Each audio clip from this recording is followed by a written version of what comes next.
YouTube. So I had someone asking me about making advances in yoga.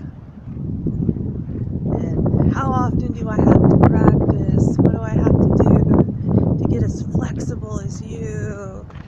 It's like, well, first off, you have to make it not about making advances.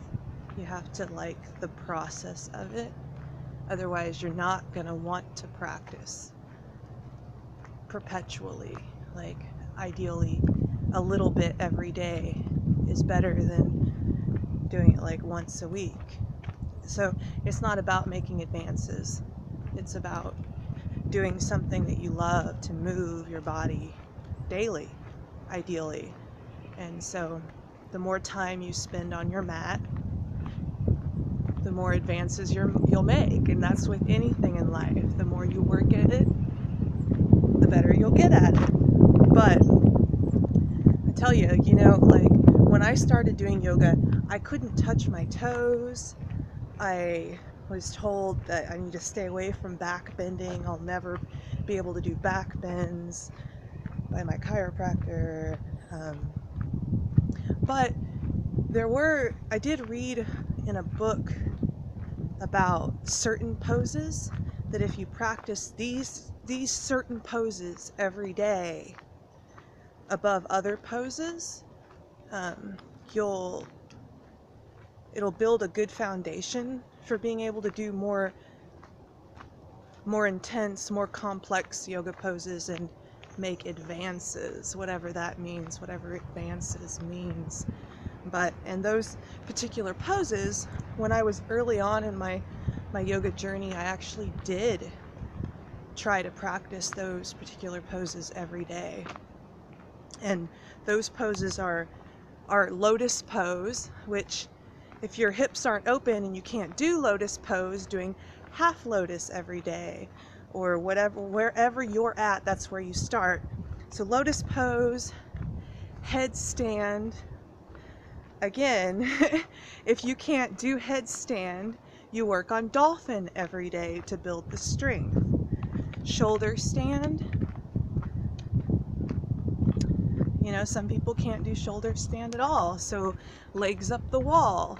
And plow pose, and bridge pose, and back bending, and crow pose, and downward facing dog, and plank, and forward folds, and triangle, and locust.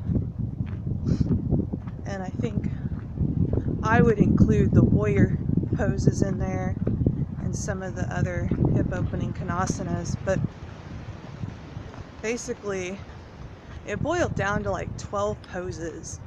I think I got most of those, but if you practice those daily at your level, wherever you're at, then you'll have a good foundation for being able to do more advanced poses. Of course, some of those are really advanced, like headstand. But again, you start where you're at and you slowly build the strength. But like I said, it's not about making advances, people. It's not. But someone asked me that and I just kind of giggled. It's like, I wanted to be able to touch my toes. I wanted to be able to do the splits, and I pushed myself too hard, and at times I actually injured myself doing yoga, actually like numerous times, because I was trying to make advances. And what is that? That's your ego. And that's what you're trying to get away from. Your ego, like my ego got in the way and I injured myself doing yoga. So try to dissolve that and let it be about the moment and try to enjoy the process.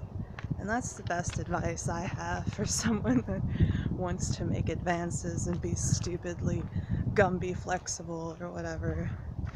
That it's really not about that. And once you make it not about that, you'll find that you'll slowly, when your body is ready, the poses have a mind of their own, and the poses will come to you when you're ready, but not until then. So